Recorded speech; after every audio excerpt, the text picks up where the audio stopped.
nawawala? Sana. Bro, nasaan na nga ba tayo? Ayon dito, nasa ikatlong bahagi na tayo ng ating atmosphere, ang Mesosphere. Mesosphere?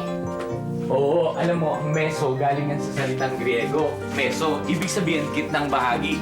Nasa gitnang bahagi na tayo ng ating atmosphere. Ay, tingnan nyo! Mga meteors! Ayun na! Ay, baka tamaan tayo. Oh, Ay, huwag kang matakot! Hindi tayo tatamaan ng mga batong yan!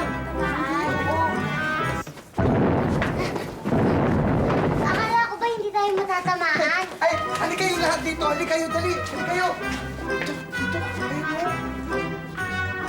Ay, natutulog yung mga bato. meteors ang tawag sa mga yan. Araw-araw ay inuulan tayo ng mga ganyan. Pero bakit wala naman po akong nakikitang mga bato na umuulan sa amin? Kasi nga, tignan mo, pagpasok nila sa Mesosphere, nalulusaw na yung mga meteors. Hindi, ibig sabihin ay wala na talagang meteors na umaabot sa lupa. Meron din, pero bihira na lang. Kaya nga tinuturing ang Mesosphere na taga-protekta ng ating mundo. Pinoprotektahan ito ang ating mundo sa maraming paraan. Isipin nyo na lang yung malalaking bato na uulan sa atin araw-araw, o di ba? Oo nga.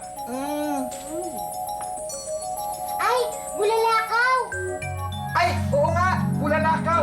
Yan yung puting liwanag na nagawa ng pagbangga ng meteor sa gas molecule sa hangin. Bulalakaw ang tawag doon. Ayun ba yung isang bulalakaw, oh? Ay, alam ko na. Hihiling ako. Sana makita ko na yung lobo kong nawawala. Ako rin. Sige. Ay, ako hihiling din ako.